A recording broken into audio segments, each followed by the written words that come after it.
దేవాదాయ శాఖ మంత్రి ఆనం రామనారాయణ రెడ్డి విజయవాడలోని ఇంద్రకీలాద్రిపై కొలువైన అమ్మవారిని కుటుంబ సమేతంగా దర్శించుకున్నారు. రాష్ట్రంలోని 8 ప్రధాన దేవాలయాల్లో సౌకర్యాలు, అభివృద్ధి కార్యక్రమాలు, ఇతర అంశాలపై సమీక్ష చేస్తున్నట్లు దేవాదాయ శాఖ మంత్రి ఆనం రామనారాయణ రెడ్డి తెలిపారు.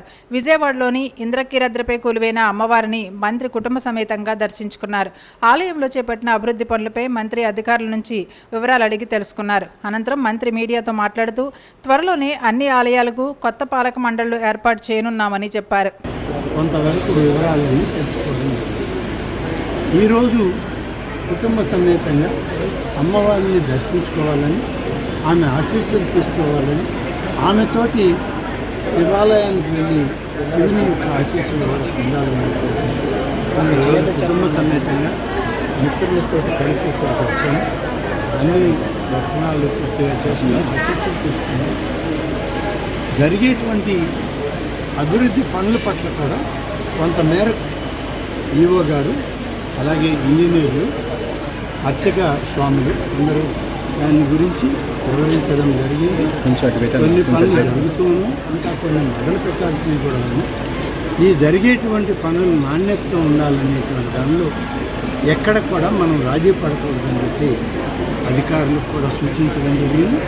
భవిష్యత్తులో మరిన్ని కార్యక్రమాలను అభివృద్ధి చేయడానికి ఈ యొక్క పవిత్రమైన ఆలయాన్ని మరింత పవిత్రంగా దీన్ని తీర్చిదిద్దడానికి లక్షలాది మంది భక్తులు ఒక మన రాష్ట్రం నుంచే కాదు, తెలుగు రాష్ట్రాల నుంచి, ఇతర రాష్ట్రాల నుంచి కూడా, ఇవాళ విదేశాల్లో ఉన్నటువంటి తెలుగు వాళ్ళు కూడా అమ్మవారి ఆశీస్సులు ఇక్కడ వచ్చే అమ్మవారికి ఉంది.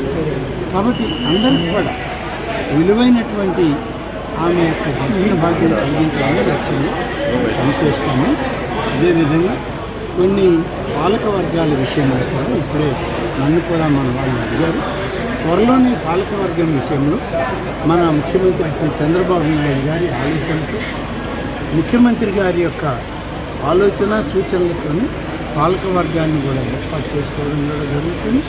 ఇంకా ఏమైనా అభివృద్ధి కార్యక్రమాలు, మరీ ముఖ్యంగా ఈ ఆలయానికి సంబంధించినటువంటి అభివృద్ధి కానీ, గతంలో ముఖ్యమంత్రిగా ఉన్నప్పుడు చంద్రబాబు నాయుడు గారు అనేక సూచనలు చేశారు. దేవాదాయ శాఖ పరంగా మరి పాలక మండలికి, అధికారులకు ఇచ్చి దీన్ని మరింత అభివృద్ధి చేయాలి, మరింత మంది భక్తులకి అమ్మవారి ఆశీస్సులు కల్పించాలనేది లక్ష్యంగా.